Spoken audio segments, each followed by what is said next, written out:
Welcome back, and in our sports news, while Tiger Woods failed to build on his solid start to the WGC Bridgestone Invitational in Friday's second round, fellow American Ricky Fowler rocketed into a four-way tie for the lead. Fowler, 6 strokes off the pace overnight, fired a sizzling 6-under par 64 to post an 8-under total of 132 in the Elite World Golf Championships event. Helped by an eagle at the par 4 third, where he holed out with a wedge from 110 yards, the 22-year-old ended the round level with compatriots Ryan Moore and Keegan Bradley and Australian Adam Scott. 7-times champion Woods, however, was unable to capitalise on the momentum of his opening 68 as he followed up with a rollercoaster 71 to lie 7 off the lead on his PGA Tour return.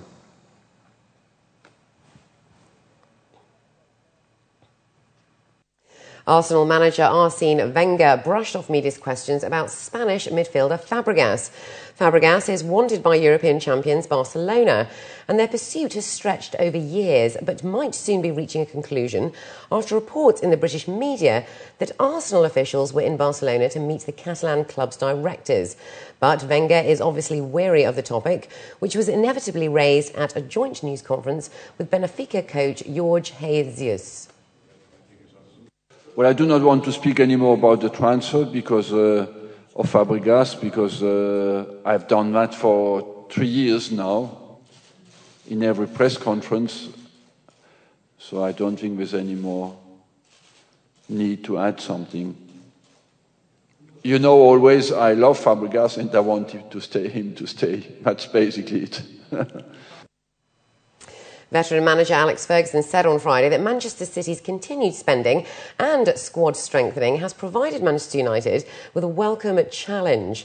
Ahead of Sunday's Community Shield showdown between the cross-city rivals, Ferguson insisted City's rise was keeping any form of overconfidence out of Old Trafford. The Community Shield pits the winner of the previous season's Premier League against the FA Cup champions.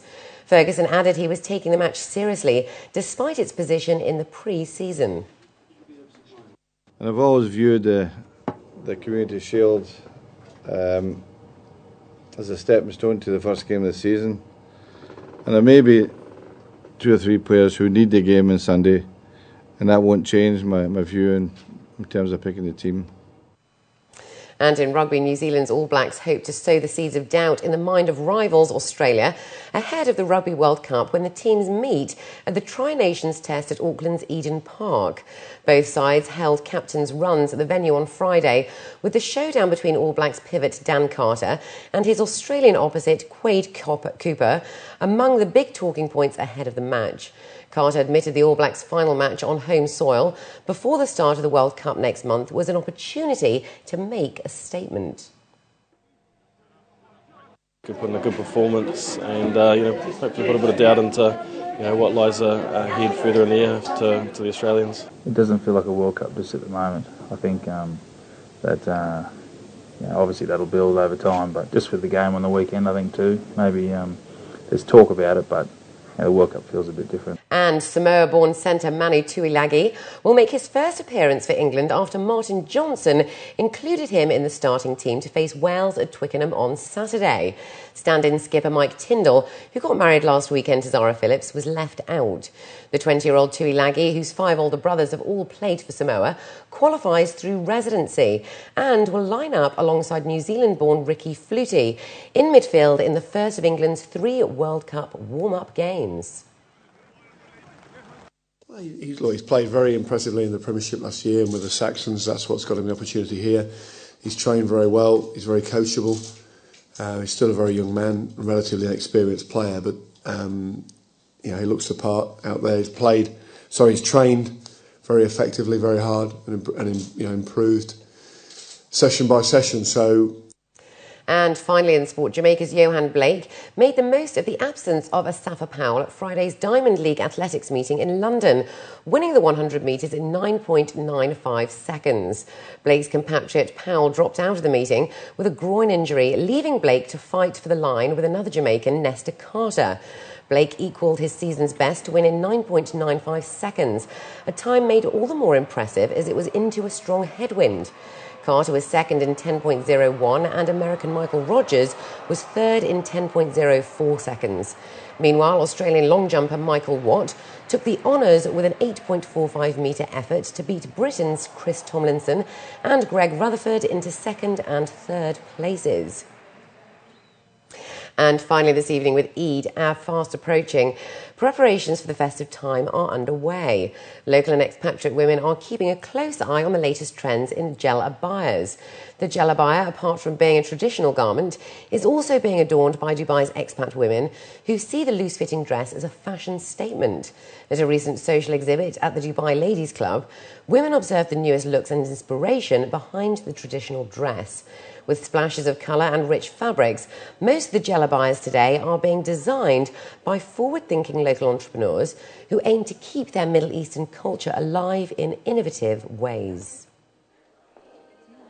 Nowadays we are having new designers, so they are, mashallah, designing so many nice clothing, so many nice jalabia.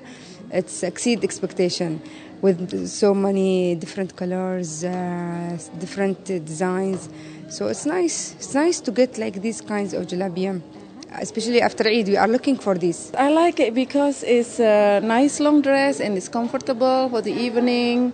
Even as you know, summer is very hot outside, but inside it's sometimes the aircon is very cold. I really like to be comfortable and also presentable. And with that, let's take a look at the local and international weather forecast for tomorrow.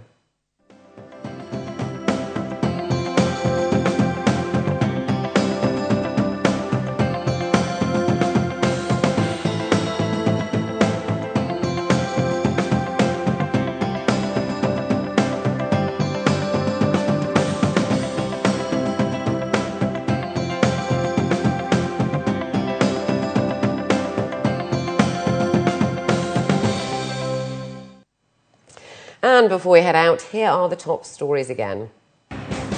Ruler of Dubai welcomes Emirati lawyers to Zabel Palace. S&P cuts long-term US credit rating. And China prepares for powerful typhoon.